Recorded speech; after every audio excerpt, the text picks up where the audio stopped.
Boa noite. Vamos começar hoje a nossa terceira aula e antes de iniciar propriamente essa terceira aula, eu queria fazer uma pequena correção referente à aula anterior, quando eu me referi ao ator britânico Russell Crowe. Na verdade, ele não é australiano, ele é neozelandês, mas ele iniciou a carreira dele no cinema australiano. De qualquer maneira, é um ator britânico. E o filme que ele estreou é um grande filme. Não é o Imperador, como eu erroneamente citei, é o Gladiador. Certo? Um filme magnífico. Inclusive, para os que estudam o mundo antigo, a fase inicial do filme, os primeiros 10 minutos, 15 minutos do filme, é considerado a melhor reconstituição histórica de uma batalha travada por uma legião romana no mundo antigo, certo? Então eu queria fazer essa correção referente à aula anterior. O ator é Roger Crowe, ator neozelandês, mas britânico, né? E o filme não é o Imperador, é o Gladiador.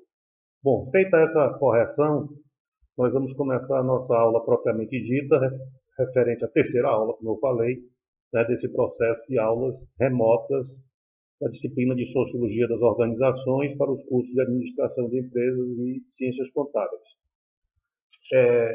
Ora, como eu vinha dizendo, né, já desde a primeira aula, se o indivíduo é o resultado da expressão dos seus genes e a sua relação com o ambiente, quer dizer, nós podemos dizer que o indivíduo é a expressão dos seus genes e a relação com o ambiente no qual ele está inserido. Se nós podemos dizer isso para o indivíduo, podemos dizer também que, para a sociedade, a, a, a sociedade é o resultado da expressão das instituições sociais, que são as relações coletivas travadas entre os humanos, né, na sua missão de adaptação dos grupos humanos aos contextos ecossistêmicos nos quais eles se encontram. Então, as sociedades são uma relação, né, uma expressão, melhor dizendo, das suas instituições sociais. Portanto, as sociedades, pode-se dizer, são um retrato, né, um retrato das suas instituições sociais, que nada mais são do que aquelas formas padronizadas de pensar, agir e sentir. Retomando o fio da meada da última aula, da segunda aula, né, eu encerrei falando, né, de que as instituições sociais políticas e as instituições sociais econômicas, né, a organização política e a organização econômica, tá certo?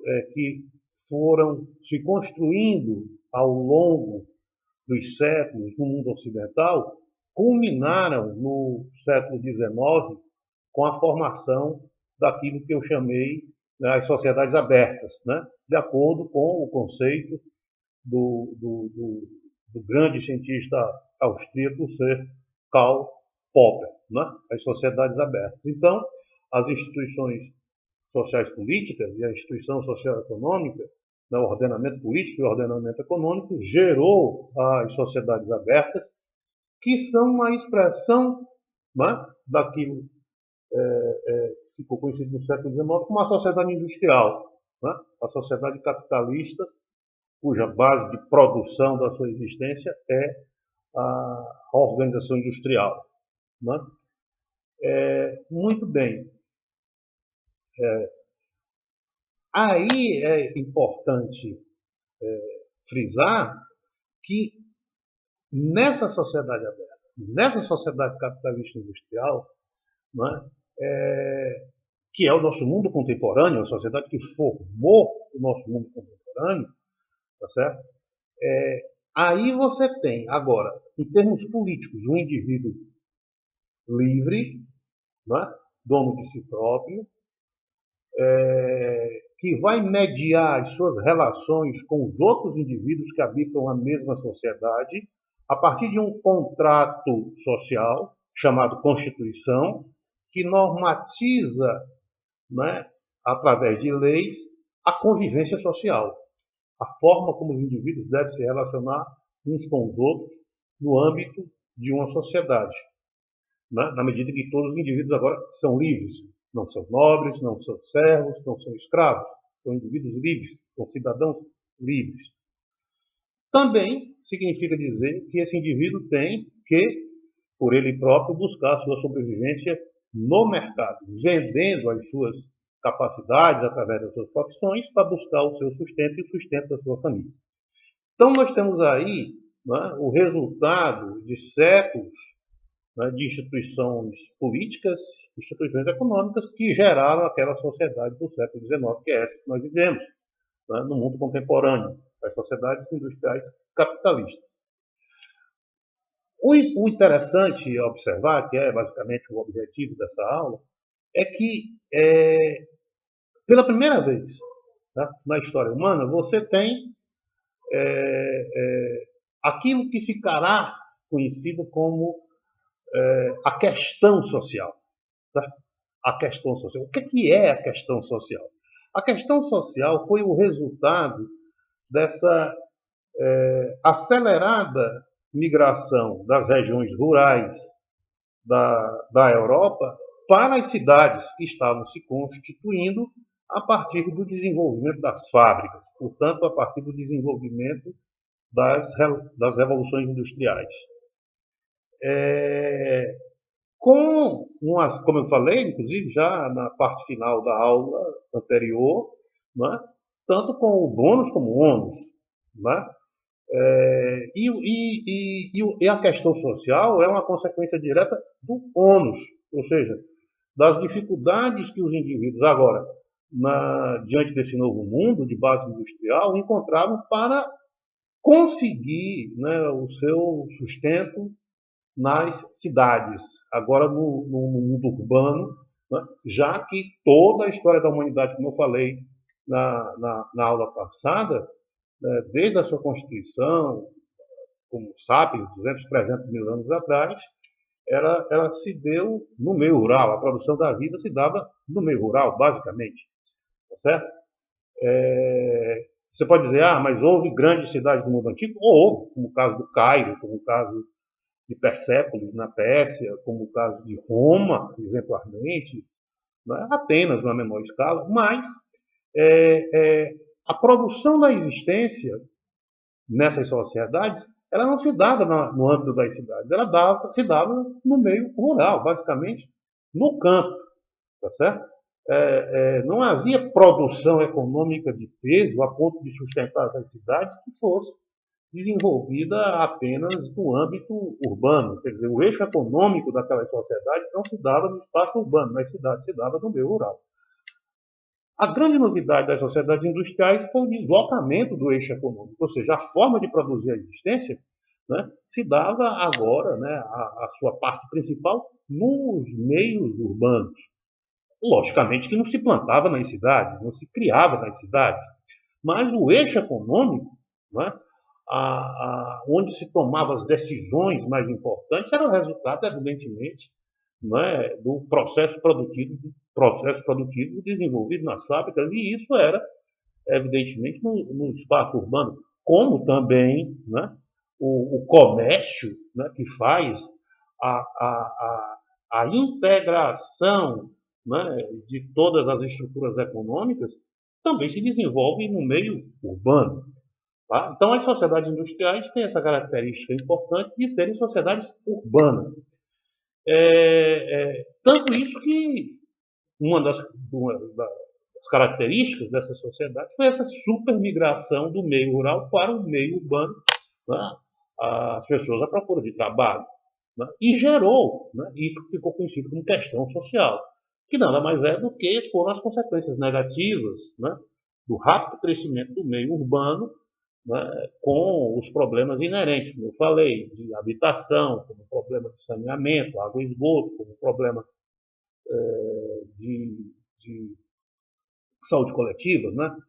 Doenças, tá certo? E aí, a falta de trabalho, a prostituição, as drogas, a pobreza, enfim. Quer dizer, a pobreza, é importante compreender que a pobreza, como ela vai ser compreendida no mundo contemporâneo, ela é também um fenômeno novo.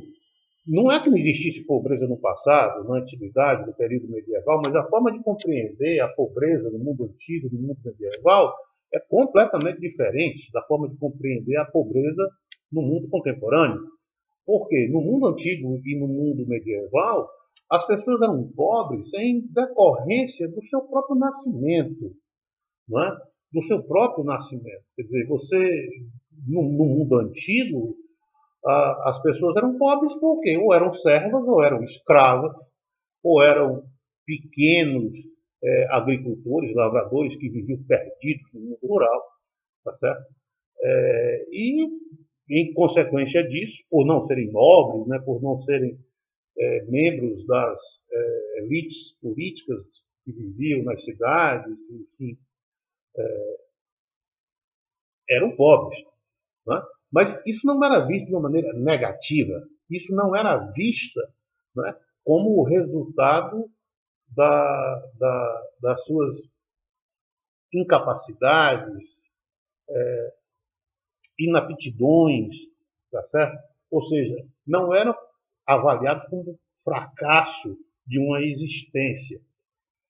No entanto, isso no mundo antigo, também no mundo medieval. No mundo medieval era um servo da gleba, coitado, ou um pobre mendicante, né, nos burgos medievais. Essas pessoas eram compreendidas, agora já na Idade Média, até sob uma ótica religiosa.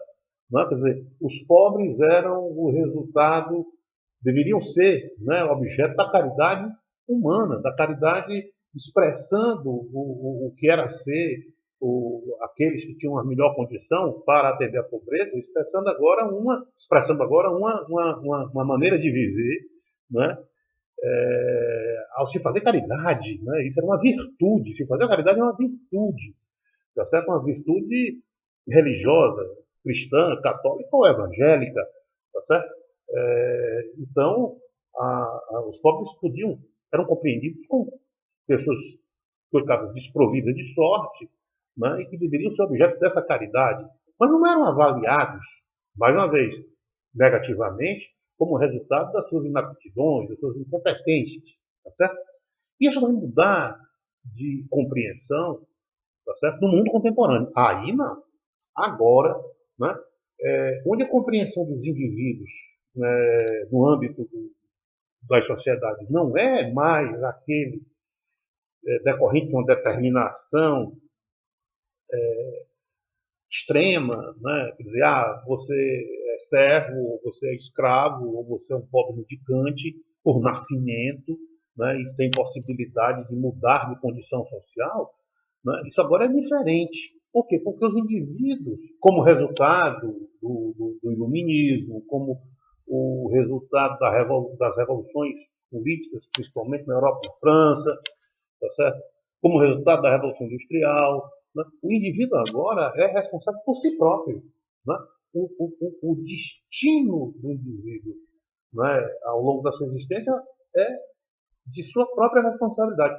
É importante compreender que essa concepção de homem foi elaborada tanto pelo iluminismo secular como pela compreensão teológica que fundamentou, por exemplo, o cisma protestante. Quando Lutero, observem, quando Lutero chama para si, não é, o direito de interpretar livremente a Bíblia, os textos sagrados, né, o Velho Testamento, o Novo Testamento, e ele que era um monge agostiniano, portanto um monge da Igreja Católica, ali no início do século XVI, né, de 501 a 1600, na verdade Lutero ele está também antecipando o espírito moderno e depois contemporâneo da individualidade. Por quê? Porque ele chama para si a possibilidade de ele conhecer a palavra divina que está ali contida nos textos sagrados, no Velho Testamento e no Novo Testamento, tá certo? E por ele mesmo, ele buscar a sua salvação. Quer dizer, Lutero, provavelmente sem imaginar, ele estava antecipando também, ao lado do iluminismo, que era o contexto que ele vivia, né, do século XVI, depois do século XVII, XVIII, enfim, quando o iluminismo se aprofunda, e também o cisma evangélico se aprofunda e se espalha pela Europa, né, se está enfatizando a individualidade, Lutero também no plano teológico, agora, no plano teológico que ele estava criando, evangélico, também se aferrava ao valor da individualidade, ou seja, a possibilidade da salvação individual, não é? Por parte do próprio indivíduo, independentemente da mediação da igreja, independentemente da mediação da teologia católica, já que, lembrem, desde a Idade Média, mesmo da Antiguidade, quando a igreja começa a se constituir como Igreja Católica Romana, Apostólica Romana, e depois ao longo de toda a Idade Média, a Igreja Católica era que fazia praticamente a mediação da salvação das almas, certo? Através dos seus pastores, dos seus padres, né? Dos seus bispos e do Papa. Né? O que Lutero propõe é que o indivíduo, ele próprio, busca a salvação da sua alma a partir do conhecimento da palavra divina que está na Bíblia. Certo? Agora, o problema é que para você buscar a salvação da sua própria alma, a partir da Bíblia, você tem que conhecer a Bíblia. E para conhecer a Bíblia, você precisa ler.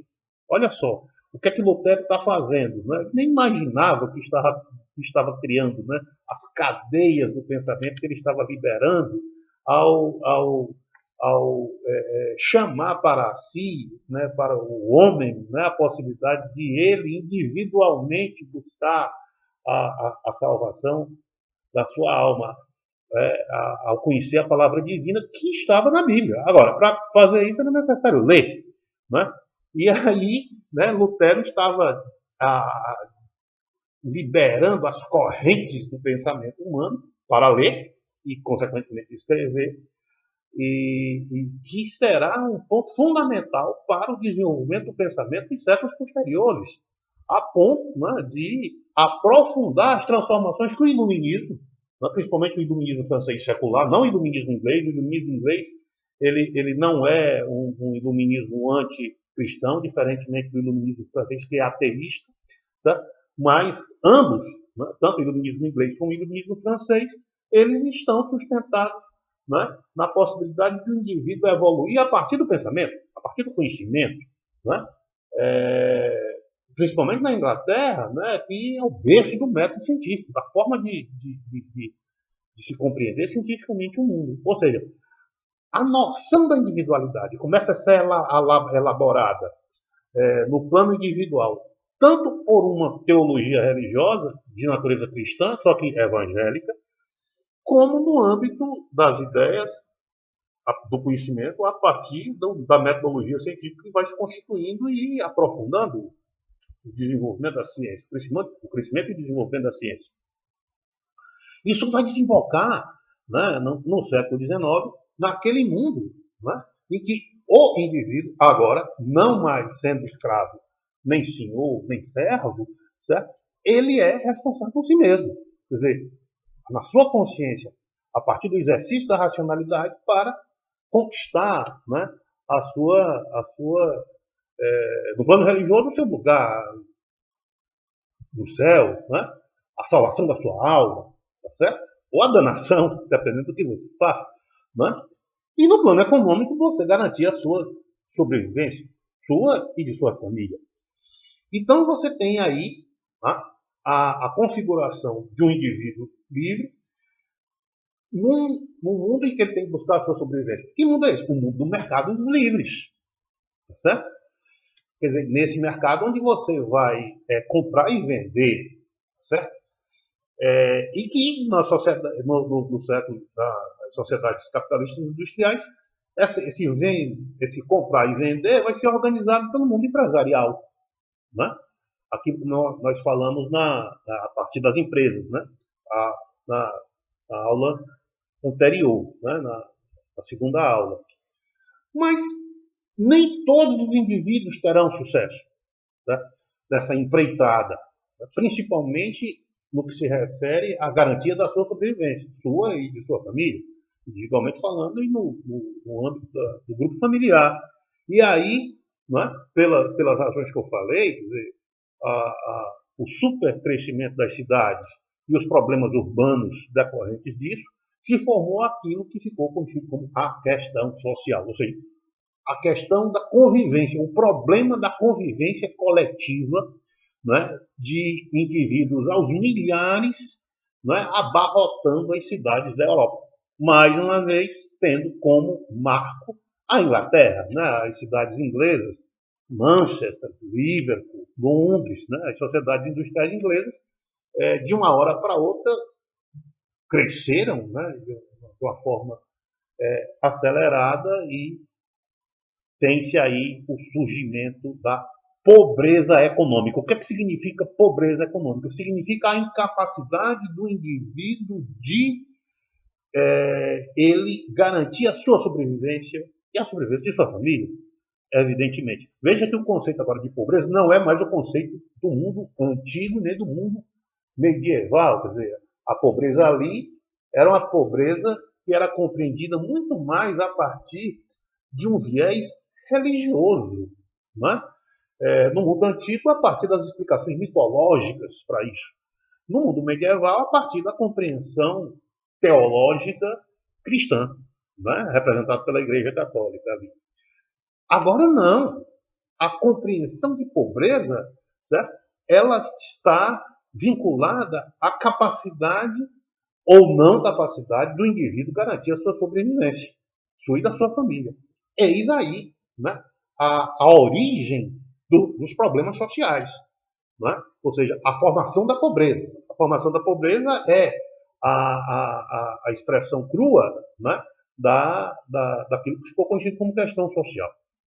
Agora, o que fazer diante disso? Né? Como resolver o problema da pobreza coletiva e, consequentemente, todas as tensões sociais, né, no mundo urbano, né, das sociedades industriais capitalistas do século XIX, né, que estavam transparecendo.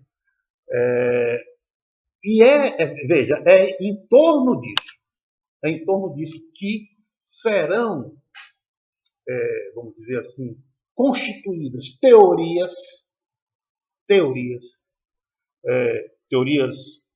do plano filosófico, tendo uma dimensão política e econômica, não é? Que se forjarão para enfrentar, não é?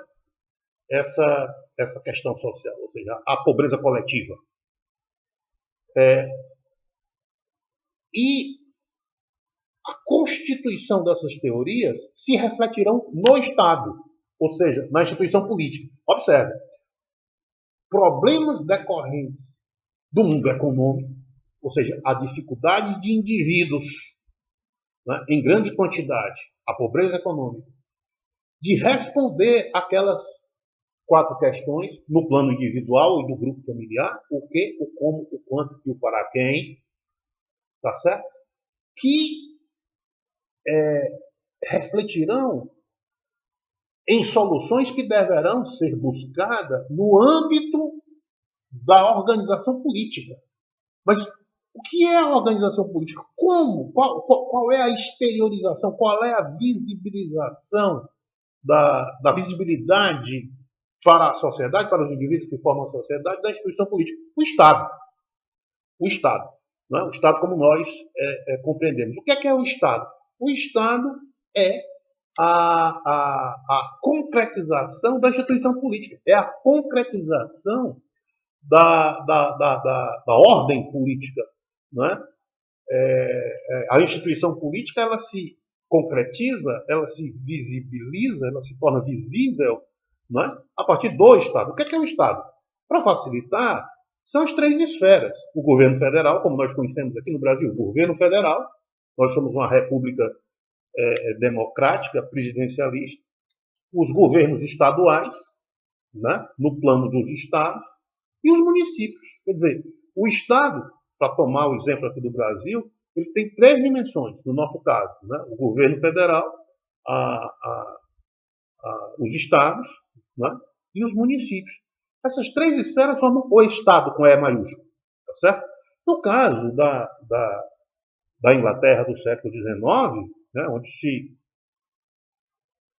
percebe pela primeira vez, né, no cenário das sociedades humanas, a formação da pobreza econômica, expressa pela questão social, você tem a monarquia parlamentar inglesa, né, a rainha ou o rei como chefe de Estado e o primeiro-ministro como chefe de governo propriamente dito, e, consequentemente, né, todo o ordenamento político do Estado inglês ali do século XIX.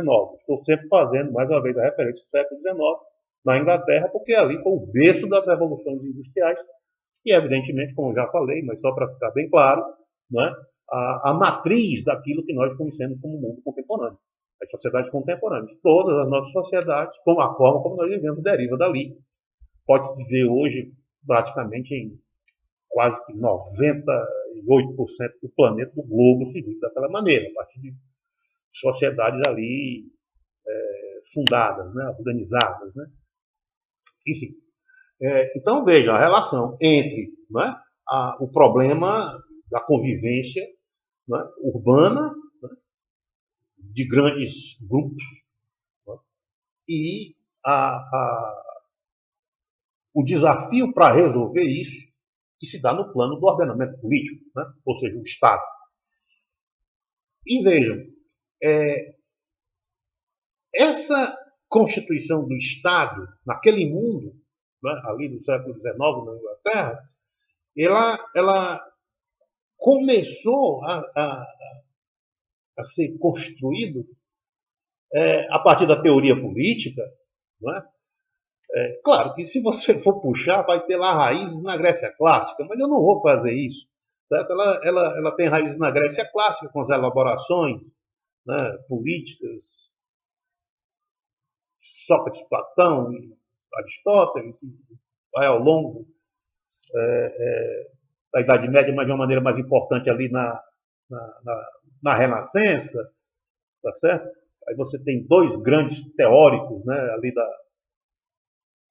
do período, Thomas Hobbes e Nicolau Maquiavelli, que são os dois grandes autores, né, da teoria política moderna, né, ali na passagem da Idade Média para o mundo moderno, que eu chamo para a Renascença, né, Nicolau Maquiavelli, italiano, e Thomas Hobbes, inglês.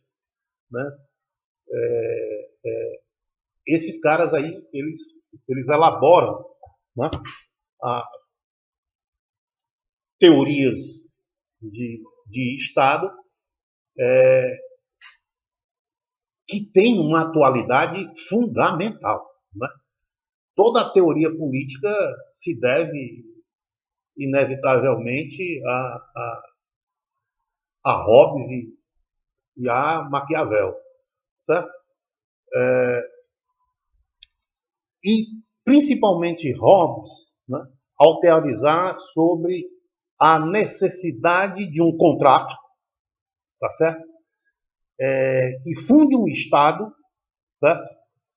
Que crie ordem para a sociedade, reconhecendo que os indivíduos são indivíduos naturalmente propensos à violência, em decorrência do seu egoísmo, ou seja, da busca da necessidade dos seus interesses, que são, para poder viver em sociedade, eles são submetidos a uma organização, uma ordem política que, na compreensão de Hobbes, teria que ser comandada por um monarca absoluto.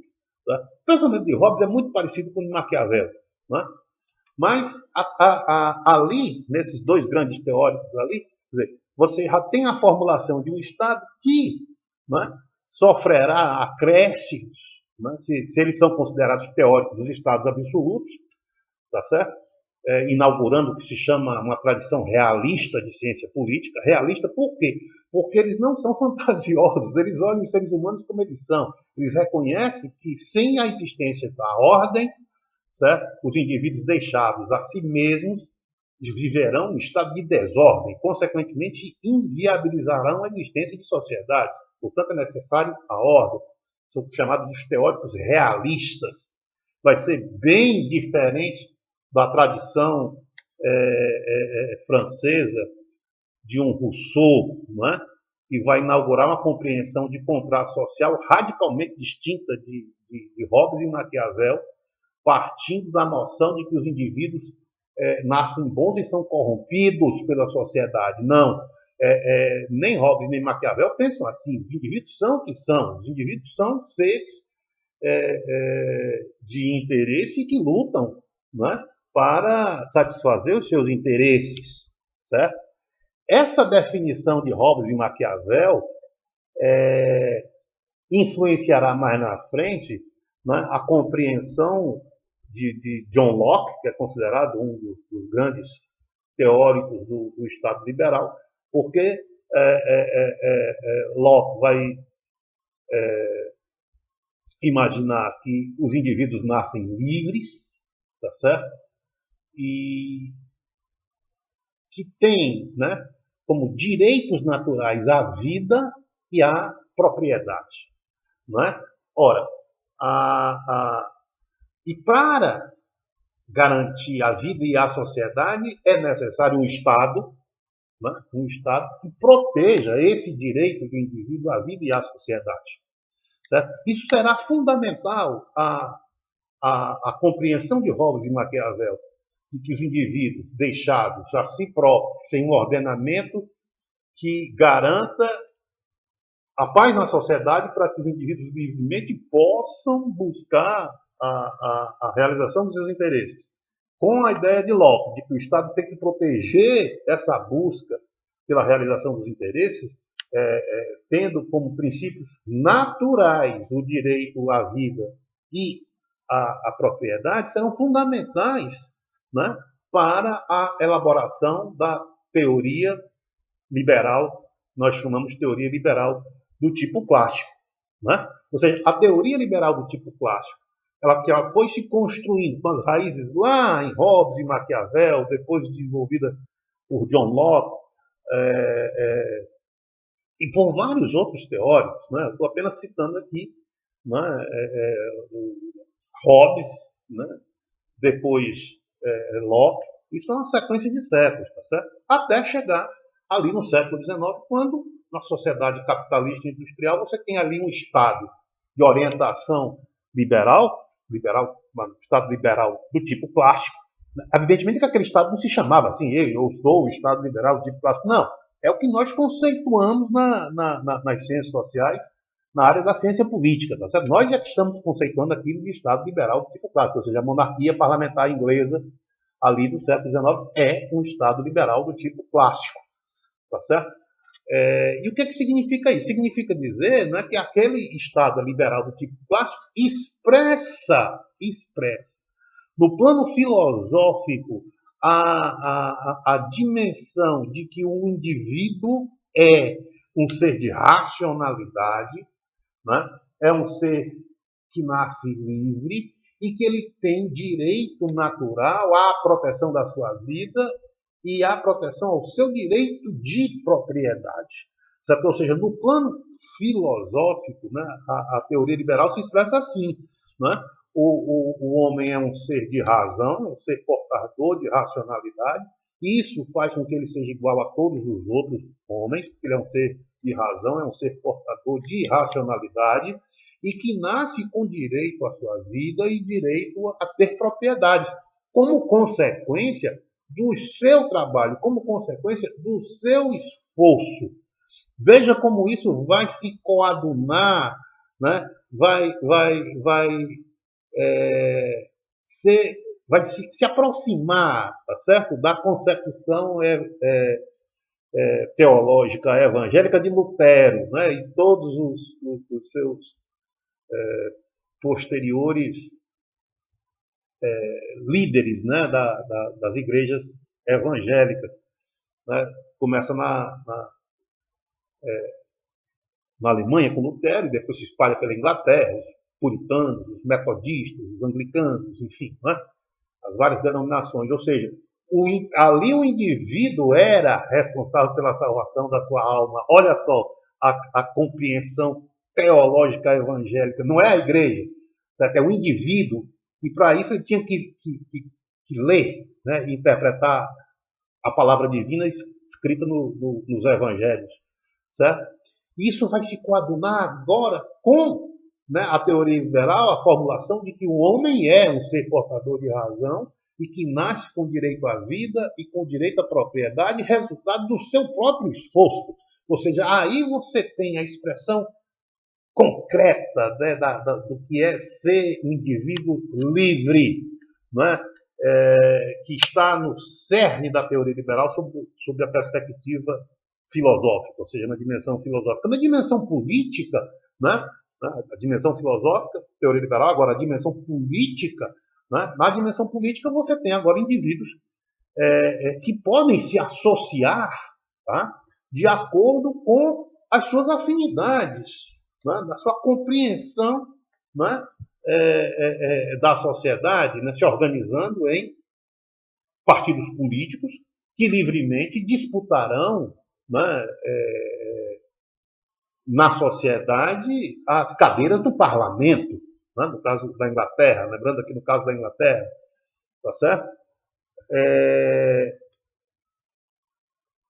E no plano econômico, né, indivíduos livres que são livres para buscar individualmente a garantia da sua sobrevivência, né, individualmente falando, e do seu grupo familiar. Então, você tem aí, nas três dimensões, a filosófica, a política e a econômica, né, as três dimensões da teoria liberal, chama teoria liberal clássica. Por que clássica? Porque ela vai se encarnar, né, ela vai orientar, tá certo? A formação do Estado liberal clássico, como nós conceituamos, tá certo? A monarquia parlamentar inglesa ali, né, do século XIX, que se constitui na passagem do século XVIII para o século XIX. Na verdade, ela foi se constituindo, lembrem, ela foi se constituindo lá, né, em 1212, né, século XIII, né, que vai de 1201 a 1300, como eu falei na aula passada, com a carta de João Sem Terra, quando os nobres impuseram ao príncipe John, né, um contrato, né, pelo qual se limitava aos poderes absolutos do monarca. Olha só, aquilo que começou lá no século XII foi se constituindo a ponto de gerar, né, no século XIX, tá certo? Quer dizer, 700 anos depois, um tipo de Estado, a monarquia parlamentar inglesa, olha só a construção de 7 séculos, né? Na qual o monarca agora era apenas o chefe de Estado, tá certo? E o primeiro-ministro era escolhido no parlamento, certo? Parlamento esse que era formado, evidentemente, pelo jogo político das forças políticas na Inglaterra. Quer dizer, então você tem aí a realização do Estado liberal clássico, que tinha, olha, e aí, né, agora, olhando o que era o Estado, que tinha 3 funções muito bem delimitadas. O que é o Estado? Quais são as funções do Estado liberal do tipo clássico? A primeira função, tá? A garantia da segurança interna da sociedade, né? A garantia da ordem. Olha só, a primeira função do Estado liberal clássico, a garantia da ordem, a garantia da segurança interna da sociedade. Para isso, né, a instituição Estado ela vai dispor de quê? Né, traduzindo para o mundo que nós conhecemos agora de maneira bem concreta. Olha o caso do Brasil. Eu vou começar a fazer um paralelo com o Brasil para que vocês possam compreender, né, tendo como parâmetro a nossa sociedade. O que o Estado brasileiro faz? O Estado brasileiro deve garantir a segurança interna da sociedade. E através de quem ela faz isso? Através das polícias militares, espalhadas pelos estados, A Polícia Civil espalhada pelos estados, a Polícia Federal, a Polícia Rodoviária Federal, certo? As várias guardas municipais espalhadas pelos estados e as guardas privadas, as pessoas que fazem a segurança, né, as empresas que fazem a segurança privada. Tudo isso representa funções do Estado. Certo? Olha lá, o Estado liberal clássico, a garantia da segurança interna da sociedade. Mas por que isso é tão importante, a garantia da segurança interna da sociedade, a ponto de ser a primeira função do Estado liberal clássico? Porque sem ordem não existe negócios.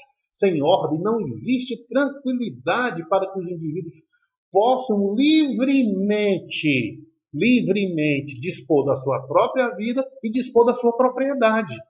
Certo? Olha lá, o indivíduo nasce livre, né? Ele tem direito à vida e direito à propriedade, os dois direitos fundamentais.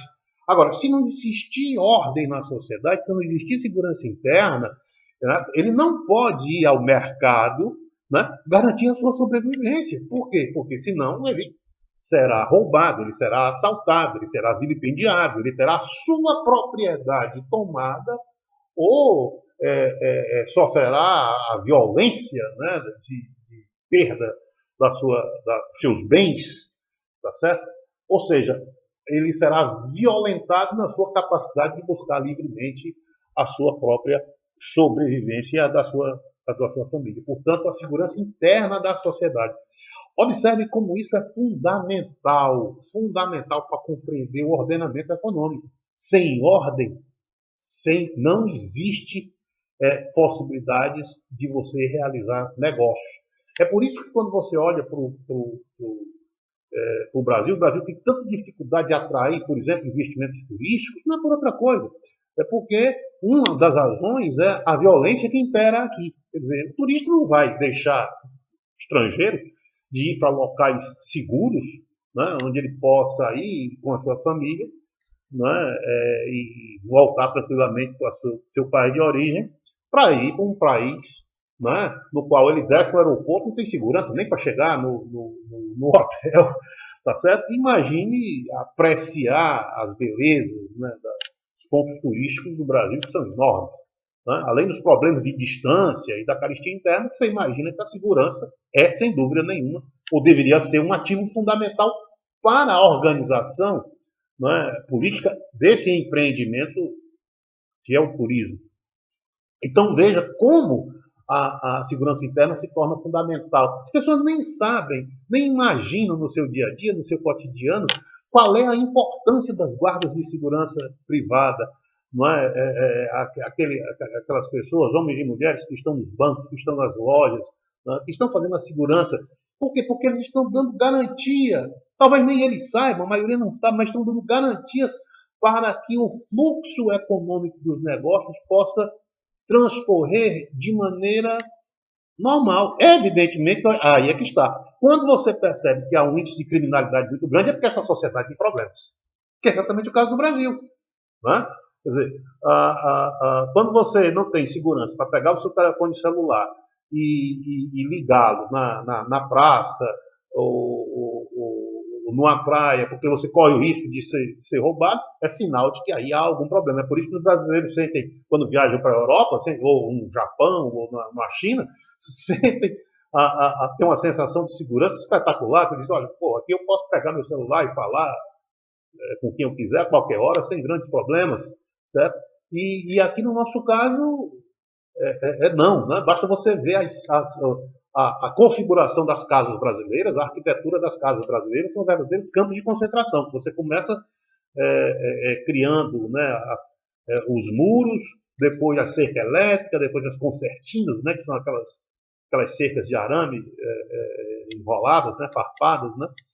Tá certo? Aí depois você compra um cachorro, depois você bota um alarme, bota a câmera, enfim. Na verdade, a configuração arquitetônica das casas brasileiras é um verdadeiro campo de concentração. Quer dizer, as pessoas que não têm compreensão de estética arquitetônica não conseguem, às vezes, perceber isso, mas é assim. Esse é sinal de que alguma coisa está errada numa sociedade, não é? Em que você precisa utilizar desses meios para garantir a sua propriedade e a sua vida, aquele direito que Locke imaginou lá atrás, tá? Que deveria ser função que o indivíduo nasce e que é função do Estado proteger, para que os negócios possam fluir naturalmente e com segurança. Então, daí a primeira função fundamental do Estado liberal do tipo clássico, a garantia da segurança interna das sociedades. Você imagina que uma empresa tem, não é, uma encomenda, né, digamos, uma quantidade de máquinas, né, de computadores para entregar, né, foram produzidos, digamos, em São Paulo, você vai entregar em Teresina. Então, né, você vai... se essa carga se extraviar, tá, você perde, né, a empresa perde, a negócios, a empresa que vai comercializar perde, tá certo? A seguradora perde, o indivíduo que vai comprar perde, certo? E o circuito não fecha entre empreendedores, certo? Em pessoas que vão gerar as respostas para as necessidades das pessoas, certo? Eu vou mostrar isso depois como o circuito das mercadorias, certo? Então, a garantia da segurança interna se torna fundamental. E não é à toa que está ali como função primeira do Estado liberal do tipo clássico. A segunda característica desse Estado liberal é, né, se a primeira é a segurança interna, a segunda é a segurança externa. Por que a segurança externa é importante? Porque, mais uma vez, né, uma sociedade, certo, para que ela possa existir, ela necessita de segurança. E a segurança externa significa o quê? Significa dizer que essa sociedade tem condições suficientes para se defender do ataque de inimigos, ou seja, de outros estados, né, que são concorrentes, potencialmente concorrentes. Olha aí, mais uma vez, Hobbes, quando você aplica a teoria, o princípio realista, né, da teoria política, Hobbes vai dizer que os estados, certo, funcionam como se fossem indivíduos, ou seja, funcionam competindo como os indivíduos competem no mercado de trabalho para garantir a sua sobrevivência da sua família, os estados competem no plano internacional para buscar a satisfação dos seus interesses geopolíticos. E interesses geopolíticos de um Estado, de uma sociedade, são o quê? Recursos econômicos, recursos naturais econômicos. Por exemplo, água, né, é um recurso natural fundamental, e recursos energéticos, petróleo. Então, esses dois recursos como água, certo? E como o recurso energético, como o petróleo, são dois recursos fundamentais, certo? Que eu vou utilizar como exemplo, que orientam a ação dos estados, que são estados potencialmente competidores, concorrentes, né, no mercado internacional. Tal qual o indivíduo compete no mercado de trabalho, certo? Para garantir a sua sobrevivência. Os mercados no âmbito internacional, ou seja, os estados no âmbito internacional, representando suas sociedades, porque na verdade os estados são a expressão da instituição política da sociedade, não é? Competem para garantir os seus interesses de sobrevivência daquelas sociedades.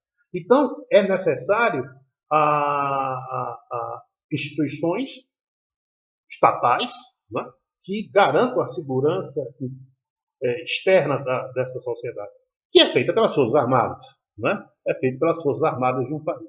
Então, veja aí a segunda função do Estado liberal clássico. A primeira é a segurança interna, a segunda é a segurança externa. E a terceira, né, é a estrutura hierárquica, a estrutura que eu chamaria a coluna vertebral de uma sociedade liberal clássica, certo? Que é baseada na liberdade individual, né? São as instituições jurídicas, né? A instituição jurídica de uma sociedade. Por quê? Porque a instituição jurídica ela garante, né, a legalidade e a legitimidade de todos os contratos que são celebrados numa sociedade. Pode ser o contrato mais simples, não é? Um contrato de compra e venda de um refrigerante. Você foi ali no bar da esquina, ou no mercadinho, ou num grande supermercado, comprou uma latinha de refrigerante. Então você passa no caixa e paga e recebe a latinha. Ora, aquele contrato de compra, aquilo ali é um contrato de compra e venda. Você comprou alguma coisa para satisfazer sua necessidade e pagou por isso. Bom, se você comprar aquela lata e no lugar do refrigerante estiver contido água, né, você tem todo o direito de reclamar nas instituições que o Estado disponibiliza para tal finalidade, para que o seu direito de consumidor ele seja restabelecido. Você comprou uma latinha de refrigerante, você não comprou uma latinha de água. Você queria tomar uma Coca-Cola ou uma Fanta, ou enfim, qualquer refrigerante desse tipo, você não queria tomar água. Certo? E, no entanto, na lata que dizia que era um refrigerante, você comprou água. Certo? Então, você tem o direito de reclamar, né, as instituições, caso a delegacia do consumidor, PROCON, enfim, não é? Se não resolver, em última instância, né, as instituições jurídicas formais, tá certo? Para que você tenha o seu direito restabelecido. Quer dizer, eu estou dando um exemplo de um contrato simples. Evidentemente, todos os contratos, todos que você possa imaginar, um contrato, desde um simples contrato de compra e venda até um contrato de fornecimento, por exemplo, de toneladas de alimentos, ou de toneladas de minerais, ou de toneladas de bens manufaturados, né, produtos industriais, né, ou o contrato de uma obra, né, a construção de um prédio, de uma ponte, de uma rodovia, de uma ferrovia, tudo isso é legal, pautado por contratos, que devem ser legais e legítimos, fiscalizados pelos órgãos, certo, de controle nos três níveis, do município, no estado, dos estados e do governo federal. E que, caso haja alguma dificuldade, alguém que se sinta lesado, né, tem o direito de recorrer à estrutura jurídica. A estrutura jurídica, a instituição jurídica, por exemplo, de um Estado desenvolvido, democrático desenvolvido, como os Estados Unidos, passa a mensagem para o indivíduo de que ele que nasce com direitos, né, da direito à vida, direito à propriedade, se ele se sentir lesado por alguma coisa, ele tem, certo, ao seu lado uma instituição, que é uma expressão, veja, instituição jurídica, que é uma expressão do Estado, tá, que é a instituição, a instituição é a exteriorização da instituição política criada pelos indivíduos. Não é? Então, ele tem ali na instituição jurídica a instituição que vai lhe garantir, não é, o restabelecimento do seu direito se ele se sentir lesado na sua vida ou na sua propriedade, no seu direito de propriedade, ou em qualquer outro direito que ele venha a se sentir prejudicado. Aí vai. Se você encontra uma sociedade onde indivíduos não se sintam protegidos, mais uma vez pega o Brasil, né, na qual uma demanda jurídica qualquer demora anos para se resolver, tá certo? Na qual os indivíduos não se sintam seguros de livremente ir a buscar recursos jurídicos para garantir o restabelecimento dos seus direitos, se ele se sentir lesado por alguma coisa, e se ele não se sente seguro de que ele vai ter esse direito estabelecido, é sinal de que, mais uma vez, essa sociedade se encontra com problemas, tem problemas, né? Quando eu faço aqui a comparação aqui com o Brasil. Então, você tem aí as três funções do Estado liberal clássico: segurança interna, segurança externa e as instituições jurídicas, né, para garantir a legalidade e legitimidade de contratos. Essas três funções são executadas pelo Estado liberal do tipo clássico. Observem aí, isso é fundamental. Eu não fiz menção nenhuma a ações desse Estado liberal do tipo clássico para resolver problemas inerentes àquilo que nós começamos a falar no início da aula, de a questão social, ou seja, os problemas coletivos vividos por milhares de pessoas que estavam vivendo agora nas cidades. Por quê? Porque o Estado liberal clássico não se via dessa maneira. Porque eles achavam, né, pela teoria clássica, que os indivíduos naturalmente deveriam resolver os seus próprios problemas.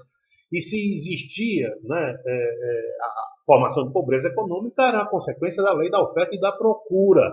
Certo? Não era a função do Estado, pelo menos ali, certo? Como a ponto de você ter instituições voltadas para isso, né? Não era a função desse Estado para resolver esse tipo de problema. Apesar de que você encontra em Adam Smith, outro grande teórico inglês, caso escocês, responsável teórico britânico, né? Responsável no famoso livro A Riqueza das Nações, né? Pela, vamos dizer assim, inspiração para a formação do Estado liberal do tipo clássico. Smith já ali via, isso é importante frisar, né? Que o Estado, em caso de enfrentar situações onde indivíduos não conseguissem se colocar na sociedade, prover a sua sobrevivência de sua família, o Estado deveria, de uma certa maneira, atuar para lhes dar condições, né, de sobrevivência e de retorno à sociedade. Ou seja, já no século XVIII, Adam Smith, né, diferentemente do que os opositores da teoria liberal dizem, Smith já imaginava uma ações do Estado para resolver problemas de indivíduos que não tinham condições de se colocar no mercado. Isso você encontra na Riqueza das Nações. Em poucas páginas, mas você encontra. Quando você estuda, de fato, está lá escrito na Riqueza das Nações. Certo? Então,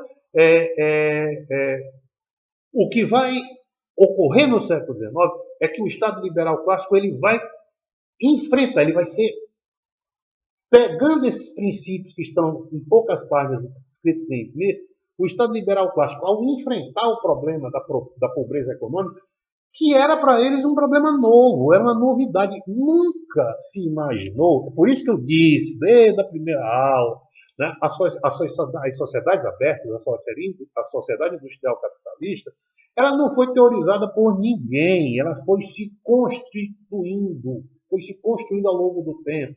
Era aquilo que Friedrich von Hayek, grande teórico austríaco, né, defendia como a ordem espontânea criada pelos homens no âmbito das sociedades. Então, nunca se imaginou que com o surgimento das sociedades industriais capitalistas fosse surgir um fenômeno, né, que ficou conhecido como pobreza econômica, que é a questão social, certo? Em decorrência da migração, da forte pressão migratória do campo sobre as cidades. Não se imaginou isso, certo? Então, ao se constituir, ao se encarar isso agora como um problema, é que o Estado liberal começou a se movimentar para resolver, né, esses problemas, né, que, grosso modo, nós chamamos de questão social. Problemas que todos nós conhecemos, como já falei, problemas de habitação, problemas de saúde coletiva, né, enfim, né, as drogas, a prostituição, etc. Né? Nós no Brasil conhecemos muito bem. Então, ao enfrentar um problema novo, que não havia sido previsto pela teoria, é que o Estado liberal começará a formatar respostas, veja, né? A formatar respostas para equacionar aqueles problemas que para a teoria era nova, para o Estado nascente eram problemas novos, certo? Decorrentes dessa abrupta transformação do eixo econômico do meio rural para o meio urbano, né, vivido pela Inglaterra no século XIX, certo? E isso, né, transparecerá como as primeiras formulações de políticas públicas, aquilo que hoje se fala tanto no Brasil, de políticas públicas que já tinham sido previstas lá, mesmo que um tanto timidamente na Riqueza das Nações, mas isso se fará necessário para enfrentar esse problema novo que ficou conhecido como questão social. porque é um desafio para a teoria liberal, porque confrontará um princípio de teoria econômica fundamental da teoria liberal, né? Que era aquela de que haveria naturalmente, a grande teoria smithiana, de Adam Smith, de que naturalmente o mercado resolveria, a partir, né, de que os homens, os seres humanos individualmente vão ao mercado oferecer as potencialidades dos seus talentos, né, vendendo produtos, comprando e vendendo mercadorias, naturalmente as necessidades de todos se resolveriam naturalmente, se resolveriam progressivamente. Na prática, isso que era um princípio econômico fundante da teoria, da teoria econômica liberal, Smith, né, encontrava dificuldade. Na maior parte era verdade, isso é verdade, e ainda continua sendo, né? Afinal de contas, é a base da teoria liberal, é a base do mundo capitalista, certo? Mas, em alguns aspectos, ele encontra dificuldades. Como nós, ali no século XIX, vimos, a formação da pobreza econômica não foi algo previsto. E a teoria não conseguia, né, equacionar nem todas as necessidades dos indivíduos, principalmente aquelas necessidades coletivas, como nós vimos, que era decorrente da lei da oferta e da procura no mercado de trabalho, certo? Elas não conseguiam se resolver naturalmente como imaginado originalmente pela teoria liberal. Portanto, havia, né, de existir ações do Estado, como timidamente previu o Smith, para resolver, né, e equacionar essas questões, certo? Que ficaram conhecidas como políticas públicas. Né? Então, na quarta aula eu vou desenvolver mais essa como se processou a formatação dessas políticas públicas. Por hoje está bom, obrigado, bom dia.